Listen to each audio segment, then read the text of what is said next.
மது விருந்து வைத்த பாசக்கார மருமகன். போதையில் தள்ளாடிய மாமனாரை இரும்பு ராடால் அடித்து கொலை செய்து சடலத்தை சாலையில் வீசிவிட்டு விபத்து என நாடகம். மருமகனின் நாடகத்தை வெளிச்சத்திற்கு கொண்டு வந்த போஸ்ட்மார்ட்டம் ரிப்போர்ட். இன்சூரன்ஸ் பணத்திற்காக மருமகன் யமனாக மாறியது அம்பலம். கமிஷன் பணத்திற்காக காப்பீட்டு நிறுவன முகவரும் உடந்தை. தனது மகனுடன் சேர்ந்து மாமனாரை கொலை செய்த மருமகனும் காப்பீட்டு நிறுவன முகவரும் சிக்கினார்களா? அவர்கள் மீது எடுக்கப்பட்ட நடவடிக்கை.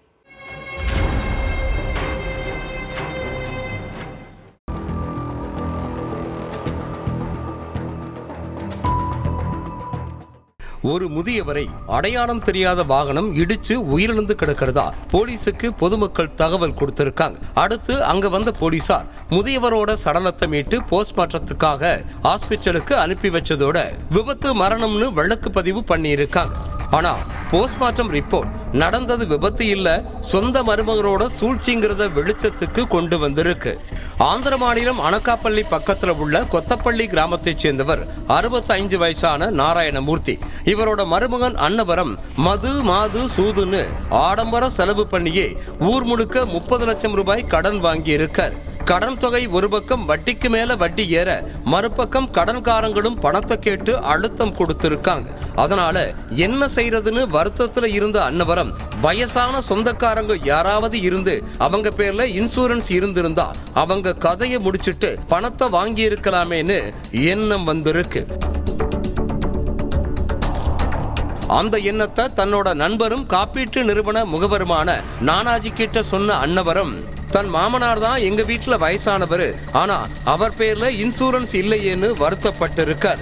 அதோட அவர் பேர்ல இன்சூரன்ஸ் செஞ்சு பணத்தை எடுக்க ஏதாவது வழி இருக்குதான்னு ஐடியாவும் கேட்டிருக்காரு அன்னவரம். உன் மாமனார் பேர்ல இன்சூரன்ஸ் செய்யறதுல இருந்து அந்த இன்சூரன்ஸ் தொகையை வாங்கி தர்றது வரைக்கும் நானே பாத்துக்கிறேன், ஆனா அதுக்காக தனக்கு 10 லட்சம் கமிஷன் தரணும்னு டீல் பேசின நானாஜி நாராயணமூர்த்தியை கொலை பண்றதும் தன் வேலை இல்லைன்னு உஷாரா கண்டிஷனும் போட்டிருக்கார். எது எப்படியோ கடன் தொகையை கொடுக்கணும், அதோட கை நிறைய பணத்தை வச்சு செலவு பண்ணணும்னு முடிவெடுத்த அன்னவரம் கடந்த ஆண்டு மாமனார் பேர்ல பல காப்பீட்டு நிறுவனங்கள்ல 1,08,00,000 ரூபாய்க்கு 8 இன்சூரன்ஸ் பாலிசி எடுத்திருக்காரு. ஏற்கனவே வாங்கின கடன் தொகையை கழுத்தை இறுக்கிட்டு இருக்கும்போது இன்சூரன்ஸ் பாலிசி எடுக்கிறதுக்கும் வட்டிக்கு கடன் வாங்கியிருக்காரு அன்னவரம். அதனால கடன்காரங்களோட எண்ணிக்கையும் அதிகமாக இருக்கு. அதனால மாமனார் கதையை முடிக்க பிளான் போட்டிருக்காரு மருமகன். போட்ட பிளான் படி கடந்த 8ஆம் தேதி மாமனாரை மது விருந்துக்கு கூப்பிட்டிருக்காரு அன்னவரம். பாசக்கார மருமகன் அழைச்சதும் ஆர்வமா வந்திருக்காரு மாமனார். ஆள் நடமாட்டம் இல்லாத ஒரு காட்டுப்பக்கம் மாமனாரை கூப்பிட்டு போன மருமகன் மதுவை தாராளமா ஊத்தி கொடுத்திருக்கார். அந்த மதுவை குடிச்ச நாராயணமூர்த்தி போதையில தள்ளாடி இருக்கார். ஏற்கனவே இரும்பு ராட ரெடியா வச்சிருந்த அன்னவரம் மாமனாரோட தலையிலையும் உடம்புலையும் கண்மூடித்தனமா அடிச்சிருக்கார். அதுல சுருண்டு கீழே விழுந்து உயிரிழந்துட்டாரு நாராயணமூர்த்தி. அடுத்து தன்னோட மகன் ஜோதி பிரசாத்தையும் கூலி தொழிலாளி பாலாஜியையும் போன் பண்ணி வர வச்ச அன்னவரம் அவங்க உதவியோட நாராயணமூர்த்தியோட சடலத்தை சாலையோரம் இழுத்து போட்டுட்டு அடையாளம் தெரியாத வாகனம் இடிச்சிட்டதா அழுது நாடகமாடி இருக்காரு.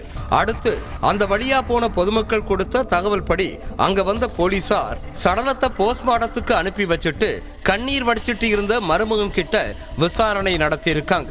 நானும் எங்க மாமனாரும் பைக்ல வந்துட்டு இருந்தோம். அப்போ தாறுமாறாக வந்த ஒரு வாகனம் வந்து பைக்ல மோதி மாமனார் கீழே விழுந்துட்டாருன்னு சொல்லி இருக்காரு அன்னவரம்.